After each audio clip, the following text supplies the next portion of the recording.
Bien, ¿le parece si vamos a la palabra del Señor? Quiero invitarle al libro de Primera de Tesalónica, capítulo 1.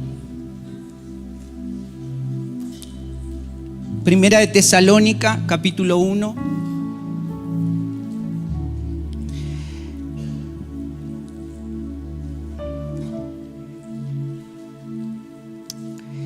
Vamos a leer del versículo 2 hasta el 10. ¿Está preparado? ¿Sí? Mire al que está a su lado y pregúntele, ¿estás preparado? Excelente, muy bien. Si está preparado, póngase en pie. Vamos a leer la palabra del Señor. Primera de Tesalonicenses, capítulo 1, versículo 2 en adelante, dice así: damos siempre gracias a Dios por todos vosotros, haciendo memoria de vosotros en vuestras oraciones y acordándonos sin cesar delante de Dios y Padre nuestro de la obra de vuestra fe, del trabajo de vuestro amor y de vuestra constancia en la esperanza en nuestro Señor Jesucristo. Porque conocemos, hermanos amados de Dios, vuestra elección. Pueden mirar al que está a su lado y dígale: conozco tu elección. Y ahora dígale: has elegido bien. Mírelo, dígale: has elegido bien. Pues nuestro evangelio no llegó a vosotros en palabras solamente, sino también ¿en qué? En poder, en el Espíritu Santo y en plena certidumbre, como bien sabéis cuáles fuimos entre vosotros por amor de vosotros. Y vosotros vinisteis a ser imitadores de nosotros y del Señor, recibiendo la palabra en medio de gran tribulación con gozo del Espíritu Santo. De tal manera que habéis sido ejemplo a todos los de Macedonia y de Acaya que han creído, porque partiendo de vosotros ha sido divulgada la palabra del Señor, no solo en Macedonia y Acaya, sino también en todo lugar. Vuestra fe en Dios se ha extendido, de modo que nosotros no tenemos necesidad de hablar nada, porque ellos mismos cuentan de nosotros la manera en cómo recibisteis y cómo os convertisteis de los ídolos a Dios para servir a Dios vivo y verdadero, y esperar de los cielos a su Hijo, el cual resucitó de los muertos, a Jesús, quien nos libra de la ira venidera. Amén. Tome asiento, por favor. Bien, yo quisiera que pudiéramos juntos conversar, hablar y compartir esta palabra que tiene que ver con el desafío de expresar fielmente el Evangelio de Jesucristo. El desafío de expresar fielmente el Evangelio de Jesucristo. Puede levantar su manito ahí y diga conmigo: tengo un desafío, expresar fielmente el Evangelio de Jesucristo. Amén. Y quiero comenzar diciendo que la iglesia de Tesalónica tuvo una expresión de la palabra otorgada por el apóstol Pablo, una palabra muy efectiva en la vida y en la temporada que estuvo viviendo el apóstol Pablo cuando predicó a Tesalónica. Es decir, la predicación en esa iglesia tuvo una expresión efectiva, porque el evangelio no solamente llegó a través de palabra, sino también llegó a través del poder del Espíritu Santo. Y es importante ver que la iglesia de Tesalónica recibió la palabra y vivió la palabra. No solamente recibió aquella palabra, sino que también tuvo una expresión real y verdadera de esa palabra que habían recibido. Es decir, la palabra fue recibida y también fue expresada. Entonces vemos a una iglesia de Tesalónica siendo efectiva y eficiente, porque no solo creyeron en el evangelio, sino que también expresaron el evangelio. No solamente recibieron una doctrina de parte del apóstol Pablo, sino que además que la palabra del Cristo resucitado se impartió en la vida de cada uno de los creyentes de Tesalónica. ¿Para qué? Para poder expresarla y poder impartirla. El desafío que tenía la iglesia en esta temporada no era solamente creer en el evangelio del Cristo resucitado, sino que además poder expresar ese evangelio del Cristo resucitado. Y ese evangelio es el mismo evangelio que cada uno de nosotros recibió. Dígame amén a eso. Usted recibió un evangelio que no solamente está condicionado por palabras o una doctrina. Usted y yo recibimos un evangelio que es vida, un evangelio que es eficaz. Usted y yo recibimos un evangelio lleno de poder, lleno de autoridad, lleno de potencia, donde las armas y las herramientas de Satanás no tienen la capacidad de resistir el evangelio que usted y yo estamos viviendo. Ahora ese desafío es para usted y para mí. El desafío que tuvo la iglesia de Tesalónica está vigente para cada uno de los que estamos acá. No solamente hemos recibido el evangelio, sino también expresamos el evangelio. La expresión del evangelio es el desafío que cada uno de nosotros tiene. Entonces la convicción de esta iglesia estaba en creer y vivir el cumplimiento de la palabra. No solo creer, sino también vivir. Diga conmigo, no solo creer, diga también vivir. No para que esta iglesia pudiera crecer de manera local, sino que para que el evangelio de Jesucristo se pudiera extender en los distintos lugares. Por lo tanto, esta iglesia tenía la conciencia de que el evangelio que habían recibido debía ser predicado, expandido de manera apresurada y de manera acelerada. Para ellos estaba la conciencia de que Cristo venía pronto. Mira al que está a su lado y muévalo un poquito, dígale: Cristo viene pronto. Cristo viene. Entonces la conciencia que ellos tenían, ¿y por qué fueron tan eficaces? Porque ellos entendían muy bien que la venida de Cristo estaba cerca. Por lo tanto había que trabajar con excelencia, había que trabajar con efectividad, había que acelerar el evangelio de Jesucristo. La efectividad de la iglesia de Tesalónica se desarrolló por causa de que ellos vivieron el evangelio que habían escuchado. No solo escucharon el evangelio, sino también expresaron el evangelio de nuestro Señor Jesucristo. Diga conmigo: efectividad. Dígalo fuerte: aceleración.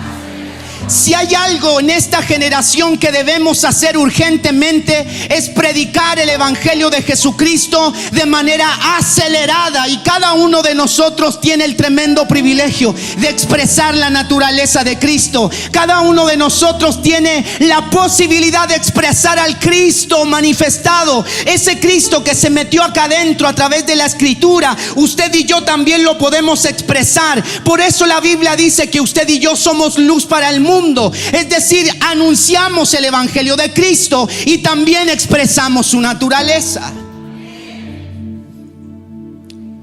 Y es importante, mis amados, tener en cuenta que bajo este contexto vemos a creyentes en Tesalónica expresando fielmente el evangelio que había sido predicado. Y por lo tanto es muy importante que nuestro evangelio en esta temporada, en este año y en esta hora, en estas condiciones, nosotros no solamente nos llenemos del evangelio, que por supuesto es muy saludable, sino que además ese evangelio que nosotros recibimos lo podamos compartir hacia aquellas personas que lo necesitan. Hay una tendencia en esta temporada, mis amados, de pensar que Dios tiene que acomodar ese evangelio a nuestras necesidades. Si yo le preguntara: ¿usted tiene necesidades?, probablemente nos encontraríamos con grandes sorpresas en relación a esto. El punto es que Dios, a través de ese evangelio, no solamente quiere satisfacer o cumplir nuestras necesidades. Muchos de nosotros tienen el enfoque de un evangelio basado en el beneficio, que por lo demás es mucho el beneficio, pero tenemos un evangelio basado en función de nuestras necesidades, pero no en función función del propósito eterno. Usted fue llamado no solamente para que se le suplan necesidades. Usted fue llamado no solamente para recibir sanidad y liberación. Usted fue llamado para ser partícipe de un propósito eterno. Y ese propósito es que Cristo se pueda dar a conocer a las personas a través de su vida, a través de su vida, a través de su vida. Tenemos el tremendo privilegio y el regalo de Dios de ser participantes de un evangelio eterno a través de la vida de Jesucristo. Ese desafío es para cada uno de nosotros. Entonces nuestro evangelio no es una creencia basada en un contexto o un concepto de filosofía. Tampoco debiera ser una creencia acomodada a nuestra conveniencia. Mira al que está a su lado y dígale: el evangelio, zamarrelo, dígale: el evangelio no puede ser acomodado a tu conveniencia. Dígame amén a eso. De hecho, muchos, no acá, en otro lado, muchos se hacen evangélicos cuando las cosas están mal. De hecho, la gran mayoría de nosotros, y dije de nosotros, se acercó al evangelio porque nos dijeron que Dios lo que haría solucionar nuestros problemas. Y cuando llegamos al evangelio nos dimos cuenta, se escucha, ¿verdad? Sí, ok. Cuando llegamos al evangelio nos dimos cuenta que recibimos el amor de Dios, que recibimos la gracia del Señor. Entendíamos que había salvación y vida eterna, que hubo una vida nueva, pero los problemas no se solucionaron. De hecho, la gran mayoría de nosotros tuvo mayores problemas por causa de haber accedido al evangelio de Jesucristo. Por lo tanto, este evangelio no puede ser acomodado a nuestras necesidades, sino que este evangelio tiene un propósito, y que este propósito es que Cristo sea dado a conocer a la gente a través de cada uno de los redimidos por la sangre del Cordero. Y yo creo que acá hay alguno que ha sido redimido por la sangre del Cordero y que está tan agradecido de Dios que lo único que hará es manifestar a Cristo resucitado. Cristo resucitado. Mira al que está a su lado, dígale: tengo a un Cristo que resucitó. Entonces hay una tendencia de pensar que Dios tiene que acomodar el evangelio a nuestras necesidades, y pensamos que el evangelio que tenemos debiera ser cómodo, debiera ser a nuestra medida, a nuestro tiempo y a nuestro gusto. Es decir, me pueden gustar las canciones. Hace un ratito cantábamos ahí, qué hermosa canción. Entonces, ¿se escucha? Sí. Me pueden gustar ciertas canciones, me pueden gustar ciertas reflexiones y subirlas a Instagram y subirla a Facebook. Me puede gustar el lugar, que por lo demás esta casa está pero preciosa, ¿verdad que sí? Así que si usted encuentra preciosa esta casa, la tiene que cuidar, ¿verdad que sí? Pero el evangelio no es eso. El evangelio no tiene que ver con las canciones que nosotros podamos cantar, que nos pueden emocionar. El evangelio no se trata de un contexto natural propiamente tal. Entonces me pueden gustar las canciones, me pueden gustar las reflexiones, todo eso está bien, las disfrutamos, pero eso no es vivir el verdadero evangelio, porque el evangelio verdadero se expresa, y se expresa a través de lo que usted y yo cargamos acá adentro. Usted y yo debiéramos entender que la vida del Espíritu está acá, que la palabra de Cristo está metida acá adentro, y esa palabra que está metida acá adentro es la que se debe manifestar para que Cristo pueda ser dado a conocer hacia afuera. Entonces, amados, el problema no está en aquello que me gusta, sino en aquello que no expresamos. Hay muchas cosas que nos gustan dentro de la iglesia, y hay canciones que a mí me conmueven el corazón, ¿verdad? Y nosotros nos quebrantamos, y eso está súper bien, es parte de lo que nosotros hacemos en función de nuestra adoración hacia el Señor. Pero eso no es el evangelio. El evangelio es Cristo. Mira al que está a su lado, dígale: el evangelio es Cristo. No es una corriente doctrinal, no es una teología, es la vida de Cristo resucitado en cada uno de los creyentes. Se lo pongo de la siguiente manera: usted puede ser fanático de algún equipo de fútbol. No le voy a preguntar de qué equipo, si no vamos a terminar todos peleados acá. Pero a usted le puede gustar un equipo de fútbol, ¿verdad? Y puede tener la camiseta del equipo de fútbol y prepararse los días domingos en las tardes, ahora que puede, ¿verdad?, para poder ver un partido de fútbol. Y usted dice: yo soy de este equipo. No le voy a decir, Marlito, no le voy a decir. Entonces usted se pone la camiseta y se prepara, hace una previa, hace un asado y todo lo que implica cuando usted y yo vamos a ver un partido de fútbol. Ahora, a usted le puede gustar un equipo de fútbol, pero no quiere decir que usted pertenezca a ese equipo de fútbol.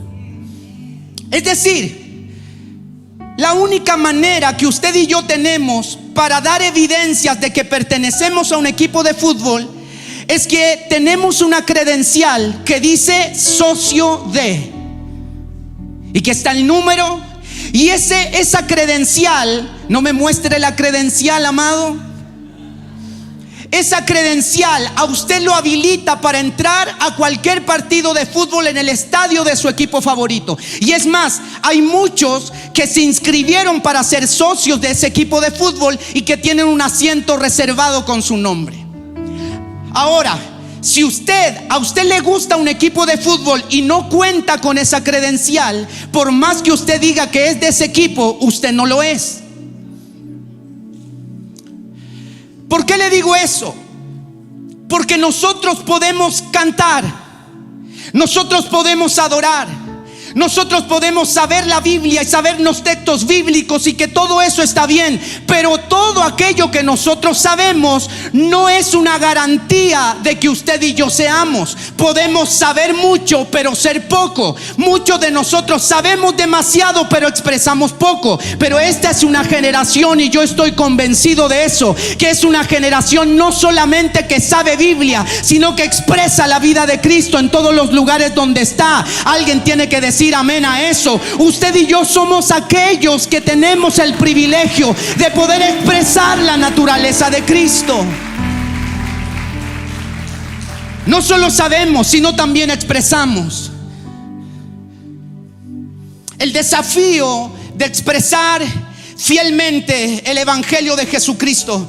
Por lo tanto, yo puedo decir que soy evangélico, pero no vivir el evangelio. Yo puedo decir que soy cristiano, pero no expresar la vida de Cristo. Mira al que está a su lado y dígale: debemos expresar la vida de Cristo.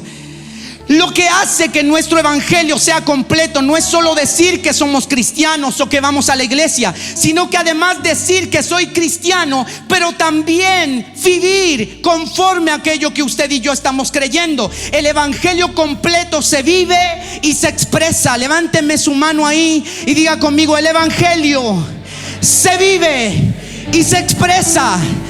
No solo se piensa, no solo se dice, sino también se expresa. Ahora esa expresión solamente la pueden tener aquellos que han sido redimidos por la sangre del Cordero, aquellos que han sido llenos del Espíritu Santo, y sin importar el lugar, sin importar la condición, sin importar la necesidad, saben muy bien que la expresión más profunda que puedan tener es manifestar la vida de Cristo. Amados, amadas, el evangelio completo se expresa y se vive. No importa cuánto usted sepa, no importa lo que usted tenga, el evangelio se debe expresar.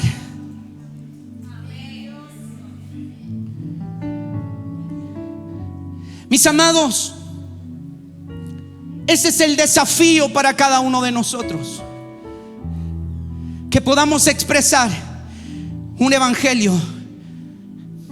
El verso 2 del capítulo que leímos, hay dos principios ahí.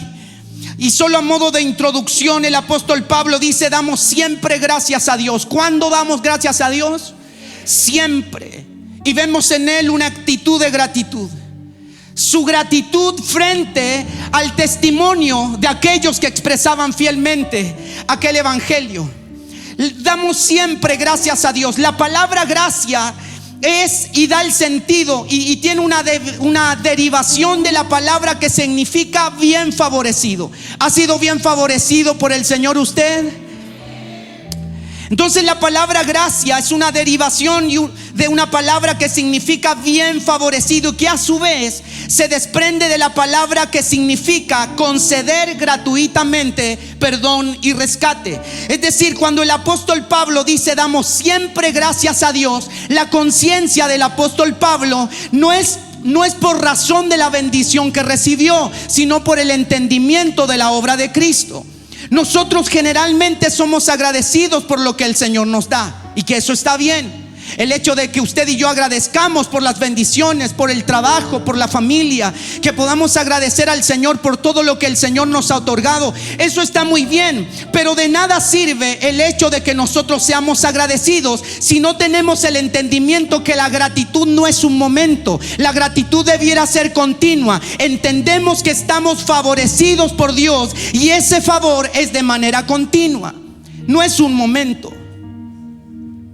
Cuando usted recibe un beneficio, por ejemplo, usted le da gracias al Señor. Pero cuando recibe una prueba,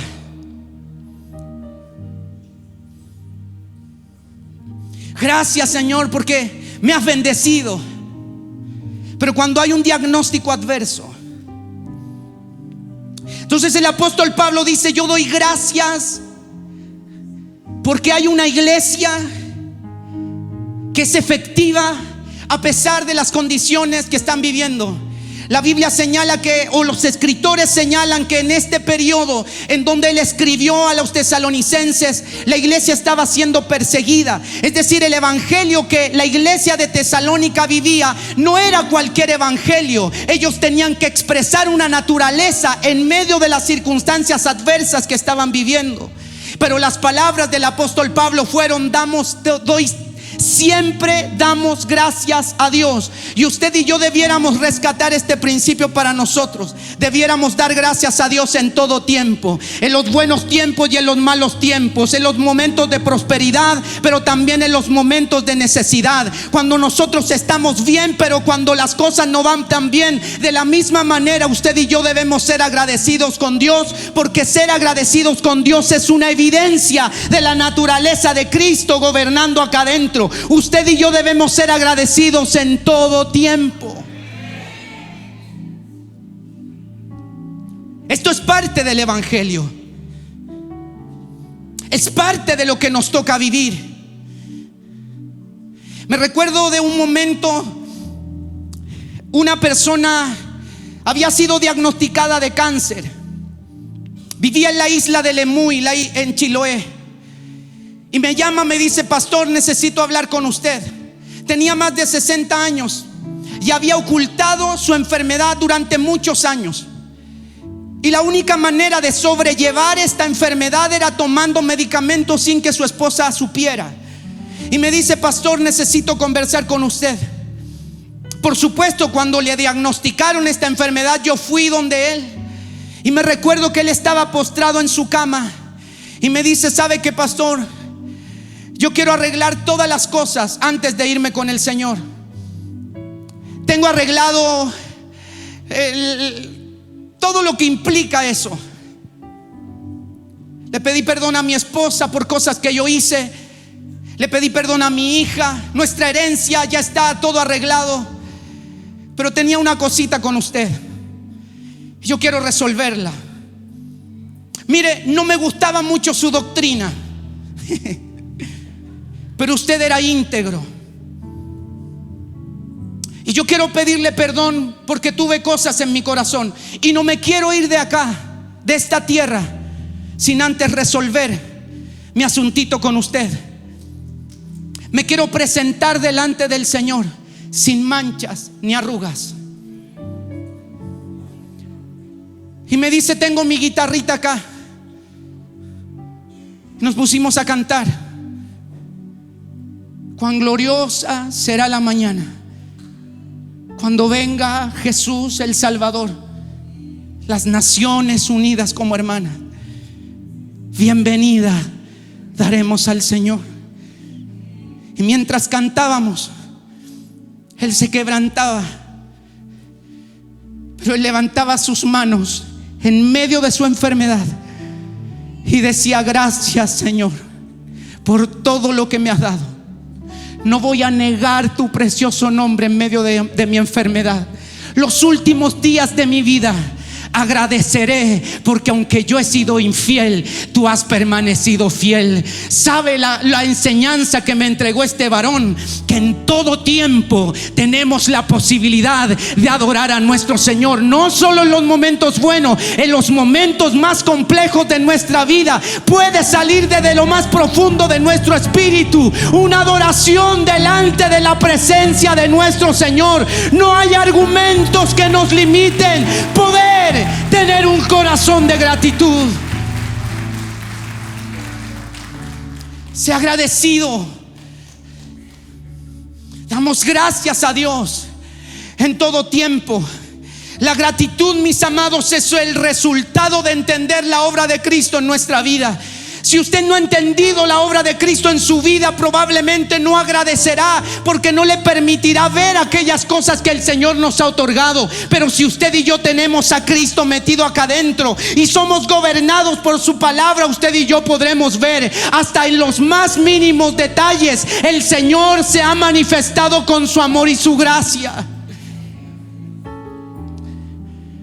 Somos agradecidos. Vamos a agradecer. El desafío para usted y para mí es que podamos ser agradecidos en todo tiempo. Cuando usted agradece en todo tiempo, la gente que lo mira, las personas que lo rodean, se podrán llenar y se podrán satisfacer de la devoción que usted puede desarrollar hacia su Señor. Génesis capítulo 4 versículo 2. Hay una historia que probablemente usted conoce. Dice la Biblia que Abel fue pastor de ovejas y Caín fue labrador de la tierra. Y aconteció que andando el tiempo, que Caín trajo del fruto de la tierra una ofrenda a Jehová, y Abel trajo también los primogénitos de sus ovejas, de lo más gordo de ellas. Diga conmigo: de ellas. Y miró Jehová con agrado a Abel y a su ofrenda. Este pasaje nos muestra la primera expresión de gratitud en la Biblia. Dos personas siendo bendecidas por Dios, pero ambas agradeciendo de una manera completamente distinta.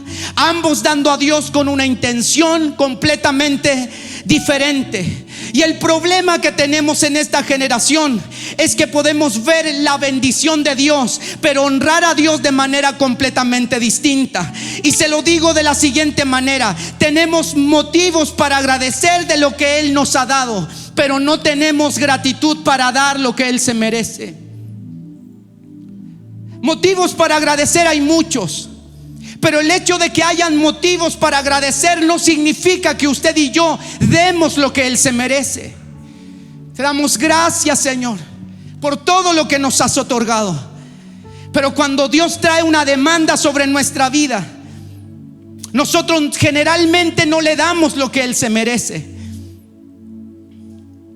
Y las palabras con las que yo me he encontrado es que Dios sabe lo que puedo dar.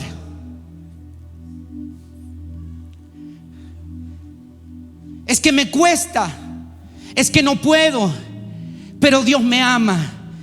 Entonces restringimos nuestro sentido de adoración por causa de no otorgarle a Dios lo que Él se merece. El hecho de que usted y yo seamos bendecidos implica también el que nosotros podamos darle lo que Él se merece. Yo de pronto he escuchado decir: tienes que darle al Señor todo, y que yo lo entiendo, claro que sí, pero Dios no te pide todo, porque el todo es de Él. Lo que Dios nos pide es lo mejor. Mire el que está a su lado, dígale: Dios no te pide todo. Dígale: Dios te pide lo mejor.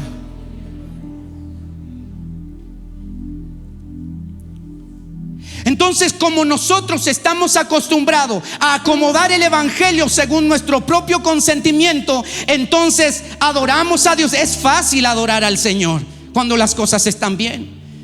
Lo difícil es que nosotros podamos darle a Dios lo que Él se merece. Entonces no podemos expresar un evangelio completo si es que no estamos dispuestos a darle a Dios lo que Él se merece. Ahora, lo importante de esto es que cada uno de nosotros puede hacer un esfuerzo. Mira al que está a su lado y dígale: tú puedes hacer un esfuerzo. Y gracias a Dios que el esfuerzo de usted no es el mismo esfuerzo que yo doy. Porque imagínese el esfuerzo que yo hago para venir acá, ¿verdad? En comparación del esfuerzo de Marlito, por ejemplo. Míreme, porque él hace un esfuerzo para agradar a Dios y yo hago un esfuerzo completamente distinto, pero a ambos le estamos dando lo mejor. Entonces usted no se puede medir en esfuerzo en comparación de otro. Mira al que está a su lado, dígale amén. Entonces ser agradecidos, mis amados, no solo es ser consciente de lo que Dios me ha dado. Ser agradecido es ser consciente de lo que Él se merece. Cuando hablamos de gratitud, entonces no estamos hablando de un momento específico. El salmista dijo lo siguiente en Salmo 34, verso 1: bendeciré a Jehová. Vamos de nuevo: bendeciré a Jehová en todo tiempo. Su alabanza estará de continuo en mi boca.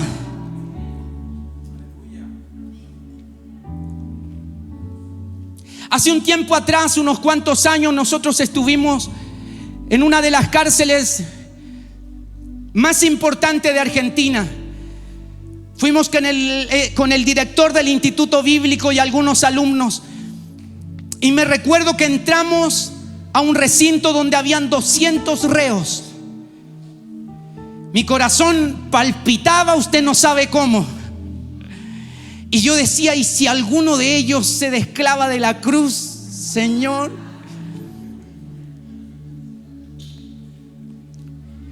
Y sabe, cuando el director toma el lugar, le dice a los reos: levanten sus manos y adoren al Señor, porque no hay ninguna circunstancia que les pueda limitar poder honrar a aquel que les ha hecho libre. Y sabe que todos levantaron sus manos y se generó un ámbito de la presencia del Señor. ¿Sabe cuánta libertad había en ese ámbito? Por causa de una expresión a través de la palabra del Señor, entendida por cada uno de los reos. Por lo tanto, en todo tiempo vamos a adorar al Señor. No vamos a adorar al Señor solamente cuando estemos bien. Vamos a adorar al Señor en los peores momentos de nuestra vida. Nuestro sentido de gratitud va a ser continuo para que nosotros podamos expresar fielmente este evangelio. Nuestra boca se tiene que llenar de alabanza. Nuestro cuerpo debe manifestar la persona de nuestro amado Señor Jesucristo. El salmista dijo: en todo tiempo te alabaré. Así que mira al que está a su lado, dígale: no hay ninguna circunstancia que te limite a adorar al Señor. El segundo enfoque es que vemos la oración. El apóstol Pablo dice: haciendo memoria de vosotros, de vuestras oraciones. Porque la visión que tenía el apóstol Pablo mientras escribía era una iglesia que había entendido tan profundo lo que significaba el evangelio. Y lo que él decía: me recuerdo de vosotros en mis oraciones. El trabajo que ustedes realizan, la obra de vuestra fe, la perseverancia que ustedes tienen. Es decir, el apóstol Pablo enfocaba su oración no en función de su necesidad, sino en función de un propósito eterno. Ese propósito era que Cristo se pudiera dar a conocer. Recuerde que la iglesia de Tesalónica estaba trabajando a full porque sabían que Cristo venía pronto. Entonces el apóstol Pablo daba gracias a Dios porque había una iglesia que estaba impactando los ámbitos en los cuales desarrollaban el evangelio. Por lo tanto, la oración de Pablo no era en función de una necesidad. La oración de Pablo estaba en función de que la iglesia pudiera expresar fielmente el evangelio de Jesucristo. Amados, amadas, Clamamos no solo para que Dios responda peticiones, clamamos también para que la obra de Cristo siga teniendo el avance que Dios espera. Si usted y yo dejamos de expresar la naturaleza de Cristo, entonces no puede haber avance en ese propósito eterno de Dios. Por lo tanto, nuestras oraciones no pueden girar en función de mi necesidad.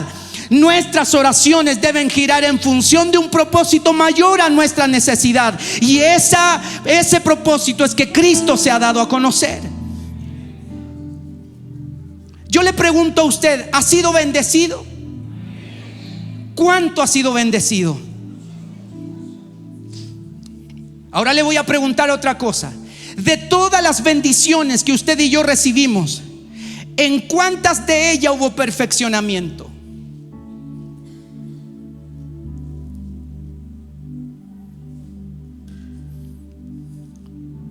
Mira el que está a su lado y dígale: de todas las bendiciones, ¿en cuáles de ellas has tenido perfeccionamiento?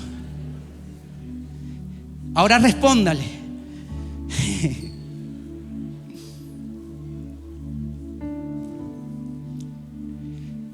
Porque el propósito de Dios está por sobre mi bendición. Usted es bendecido, usted y yo somos bendecidos simplemente por gracia. La Biblia dice que Dios hace salir el sol para buenos y para malos. En Chiloé llueve para justos y para injustos. Eso quiere decir que no es un asunto de bendición, porque la gracia es para todos nosotros. Por lo tanto, nuestras oraciones no pueden girar en función de mi necesidad, porque aunque Dios responda en función de mi necesidad, eso no generará perfeccionamiento en mi vida. Pero si mi oración gira en función de algo mayor a mi necesidad, que es el propósito eterno de Dios, entonces eso producirá que la obra de Cristo tenga un avance. Es decir, acá yo sé que acá hay un grupo de intercesión que ora por todas las iglesias y por todos los pastores y por todas las necesidades, pero eso no solamente debiera ser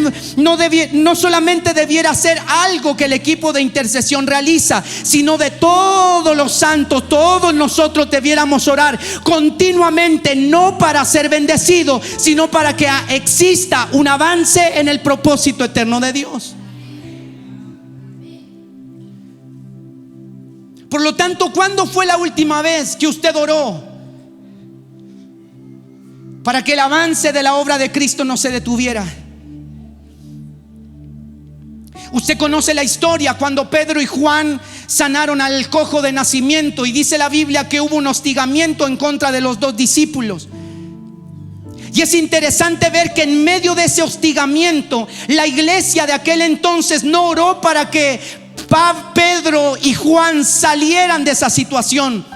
Esta iglesia oró fervientemente para que aquellos que predicaban el evangelio lo pudieran hacer con mayor denuedo. Eso es tener un entendimiento mayor de que el propósito eterno de Dios se pueda cumplir a través del ejercicio de la palabra y de la evangelización en todo lugar. Por lo tanto, las oraciones que nosotros hacemos las podemos hacer en función de nuestras necesidades, claro que sí, pero ese es un tipo de oración. Pero hay una oración mucho más elevada, hay una oración un poco más graduada, y esa es que usted y yo clamemos delante del Señor para que exista un avance en el propósito eterno de Dios. Mira el que está a su lado, dígale: el evangelio no se trata de ti. Dígale: el evangelio se trata de Él.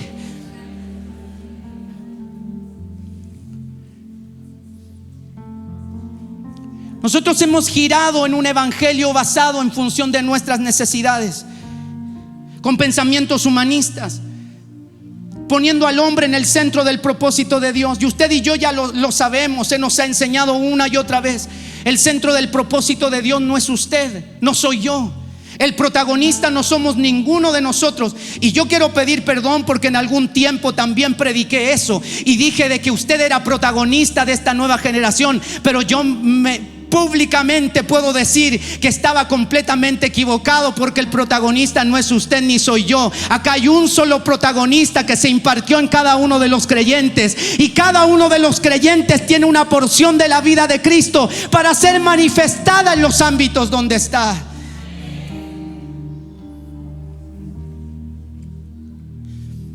Soy del tiempo donde se nos dijo que que debíamos tener evangélicos como profesionales.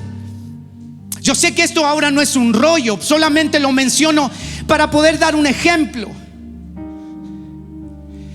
El tema está en que hoy tenemos muchísimos profesionales, y gloria a Dios por todos los profesionales que están en distintos ámbitos, pero hay una diferencia que debiera ser tangible y real. ¿De qué sirve, por ejemplo, de tener profesores cristianos y profesores no cristianos si están entregando la misma pedagogía? ¿De qué nos sirve tener políticos cristianos? Yo no estoy en contra de eso. Si Dios lo asignó a eso, amén, vamos a orar por usted para que el evangelio siga avanzando y siga desarrollando el propósito de Dios en su vida. El punto está en qué se diferencia entre un político cristiano y uno no, si están metidos en el mismo sistema. Lo que pasa es que hemos puesto al hombre como el protagonista de este propósito eterno. El punto está en que no necesitamos profesionales cristianos, necesitamos profesionales Cristos. Y hay una diferencia entre aquellos que creen en Jesucristo y saben de Jesucristo, a aquellos profesionales que imparten la vida de Cristo. Esto es un asunto de impartición. Esto tiene que ver con la naturaleza del Espíritu que está en cada uno de los redimidos por la sangre del Cordero. Usted puede ser muy efectivo en lo que realiza, pero impartir algo completamente contrario a lo que es el evangelio.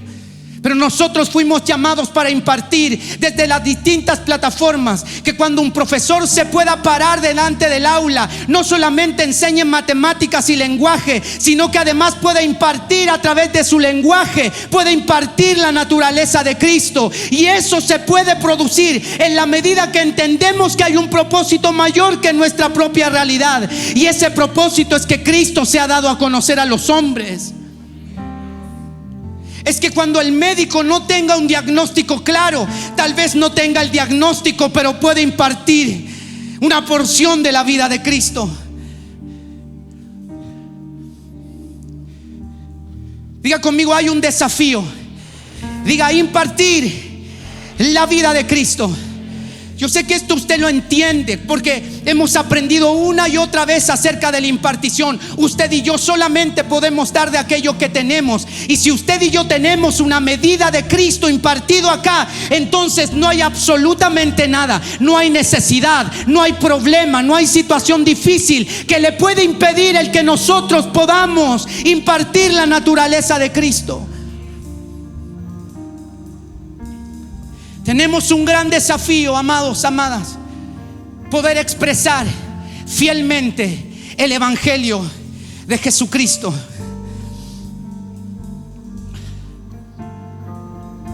El verso que leímos dice: la obra de vuestra fe y el trabajo de vuestro amor.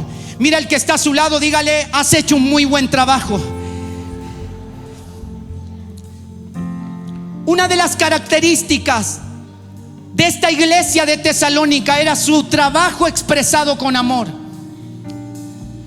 Su trabajo expresado ¿con qué? Con amor.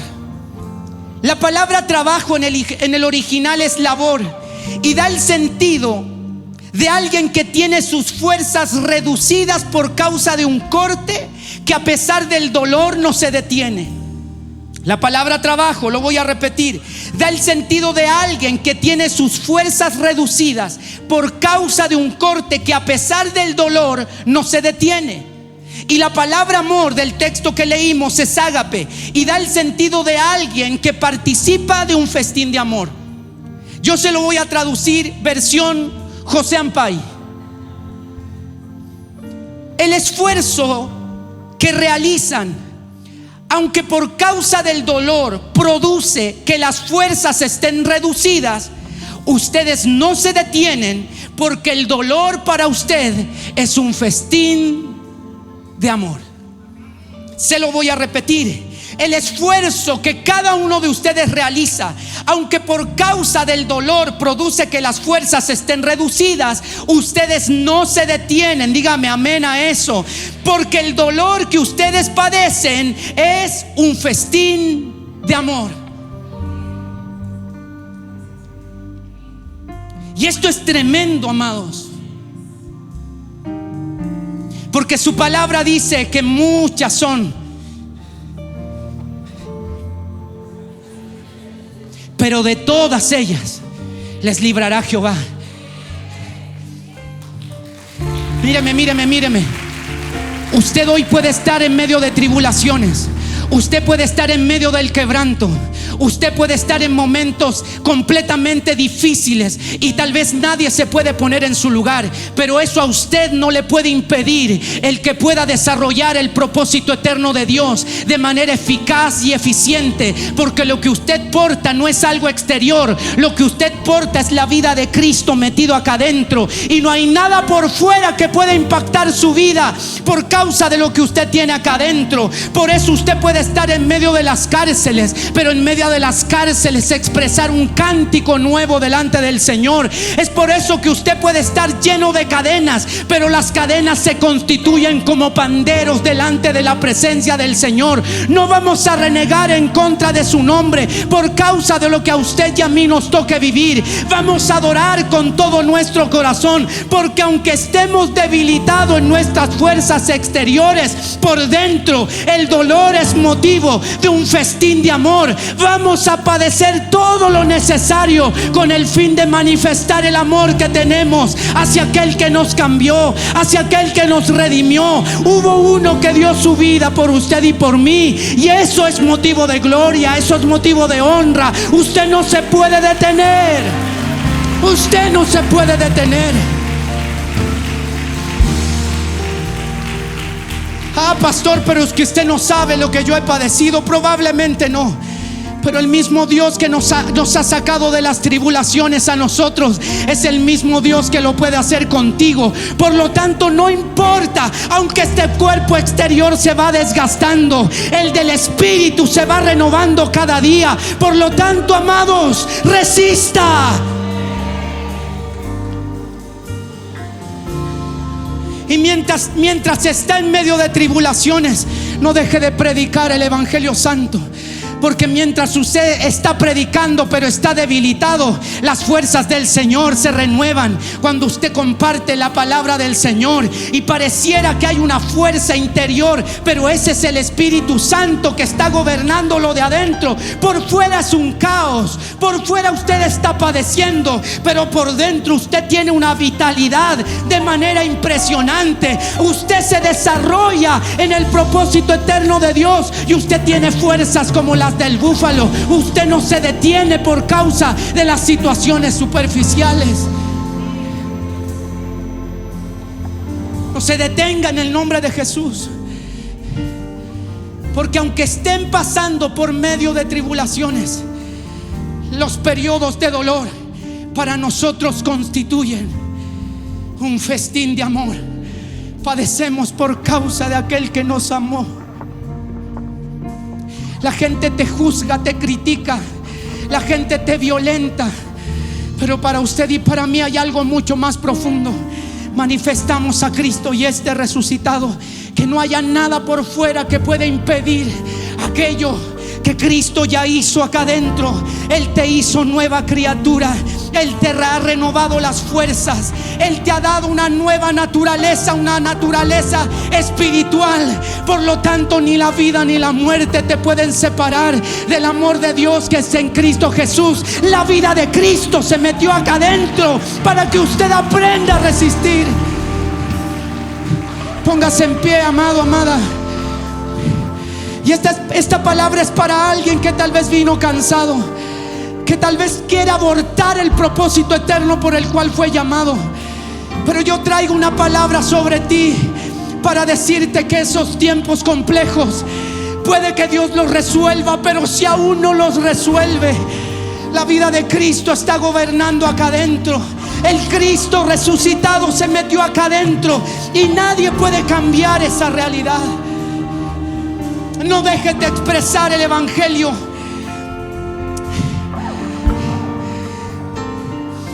Jeremías capítulo 20 versículo 7. Levánteme su mano, por favor. Esta palabra es para alguien.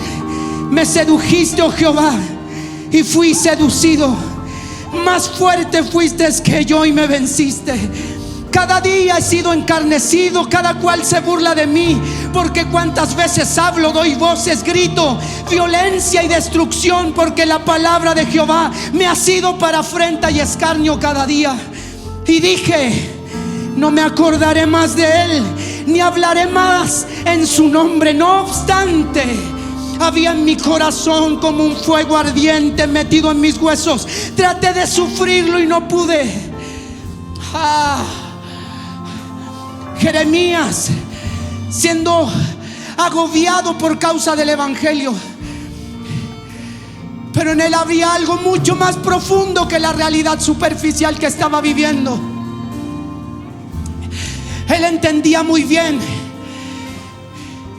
que tenía un propósito asignado de parte del Señor. A los 12 años, cuando el Señor lo llamó, desde antes que naciese, él ya estaba ahí en el pensamiento de Dios y lo llamó por profeta. Y las palabras de este profeta estaban en una temporada donde él estaba pasando tiempos de depresión. Usted se dará cuenta en el contexto que este varón de Dios, que había sido usado de manera poderosa, hubo unas palabras que decían: maldito el día en que nací, maldito el día en que le dieron la noticia a mi madre de mi día de nacimiento. Pero en él había una convicción mucho más profunda dentro. Es que había un fuego tan profundo que no podría detenerse de poder predicar aquella palabra que se le había delegado. Y esta tarde yo te quiero invitar a eso, a ti, amado, amada. Soporta tribulaciones, resiste en el nombre de Jesús. Resiste, porque en medio de ese resistir tú puedes ver la mano del Señor tomándote y volviendo a levantarte y poder predicar el evangelio. Míreme, pero aun cuando Dios no te quiera tomar para levantarte, Él estará contigo para contenerte. Él estará contigo para hacerte consciente de que aunque venga la vida o la muerte, tú estás metido en el hueco de la mano del Señor. Resiste en el nombre de Jesús. Resiste en el nombre de Jesús. Sufra penalidades como buen soldado de Jesucristo. ¿Qué haces ahí tirado sin dejar de cumplir con el propósito eterno por el cual fuiste llamado? ¿Qué haces ahí condicionado por tu realidad, por tus tentaciones, por tus debilidades? Levántate en el nombre de Jesús. Levántate en el nombre de Jesús. Yo no sé cómo usted esté en esta tarde. Tal vez vienes de tu trabajo y vienes agobiado y venías esperando no sé qué cosa, pero quiero traer a memoria de que fuiste apartado por el Señor para un propósito eterno, y ese propósito eterno no ha caducado. Así que levántese en el nombre de Jesús y pelee la buena batalla de la fe. Límpiese las rodillas, séquese las lágrimas, venza las depresiones en el nombre de Jesús y anuncie el evangelio santo a toda criatura. Para eso fuiste llamado. Para eso fuiste llamado. Para eso fuiste llamado. En el nombre de Jesús. Me quedan 13 minutos. Yo quiero invitar a todos aquellos que han recibido esta palabra. Vamos a hacer un altar de adoración acá. Venga corriendo en el nombre de Jesús. Estoy autorizado por mi pastor, así que si usted ha recibido esta palabra, venga corriendo delante de la presencia del Señor. Pero usted no se puede quedar ahí en esa condición. Usted se tiene que levantar en el nombre de Jesús. Usted se tiene que levantar en el nombre de Jesús. Usted fue llamado para anunciar las virtudes de aquel que te llamó de las tinieblas a la luz admirable. Levántate en el nombre de Jesús.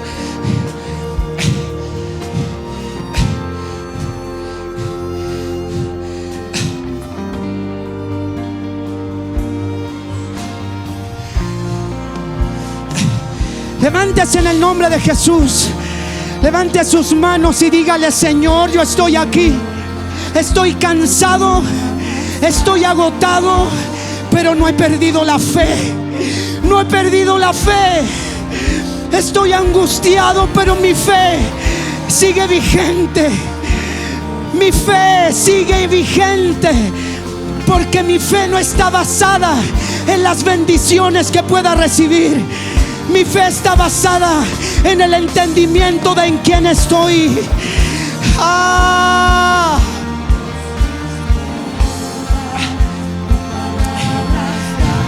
En el nombre de Jesús, en el nombre de Jesús, Rey de gloria.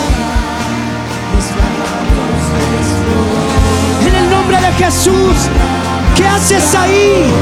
Levántate en el nombre de Jesús.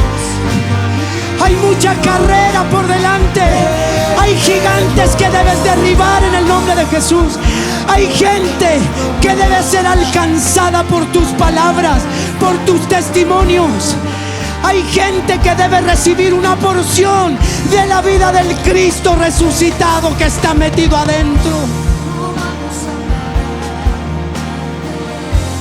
No vamos a parar de adorarte. No vamos a parar de decirte cuánto. Alce su voz al cielo y diga: no vamos a parar de amarte. No vamos a parar de adorarte. No vamos a parar de decirte cuánto te anhelamos. No vamos a parar. No vamos a parar de amarte. No vamos a parar de adorarte. No vamos a parar de decirte cuánto te anhelamos. Cuánto te anhelamos. no vamos a parar de amarte. No vamos a parar de adorarte. No vamos a parar de decirte cuánto te anhelamos. Cierre sus ojitos ahí, levante sus manos. Vamos a ser agradecidos por todo lo que Dios nos ha otorgado. Nuestras oraciones no estarán enfocadas solo en nuestras peticiones. Vamos a orar para que la palabra de Dios se predique con mayor denuedo. Al igual que la iglesia de Tesalónica, nos levantamos llenos de fe, llenos de constancia, imitadores de Cristo, hijos que reciben y viven la palabra de Dios, que soportan tribulaciones con gozo, que son ejemplo para los que han creído, que su fe se extiende y esperan ansiosamente la venida de su Señor. Esa es la iglesia de esta temporada. Una iglesia que no se detiene, una iglesia que avanza, una iglesia no solo que camina, una iglesia que corre, puesto los ojos en Jesús, el autor y consumador de su fe.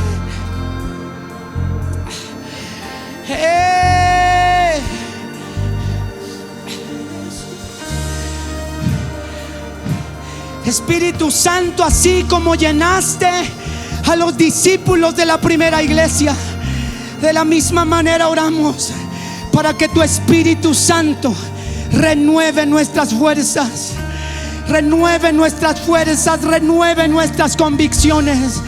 En el nombre de Jesús, en el nombre de Jesús. Alguien puede decir amén con todas sus fuerzas esta tarde. Alguien puede decir amén. No vamos a parar. Dígalo. No vamos a parar de adorarte. No vamos a parar de decirte cuánto te anhelamos. No vamos a parar de amarte. No vamos a parar de adorarte. No vamos a parar de decirte cuánto te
Gracias, Jesús.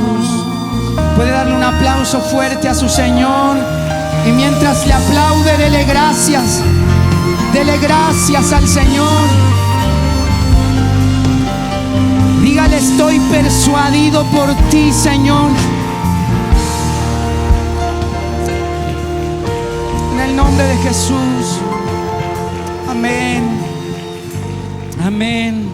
¿Por qué no abraza al que tiene a su lado, al que está detrás suyo? Abrácele. Y dígale: vamos a expresar fielmente el evangelio de Jesucristo. Qué hermoso. Qué hermoso.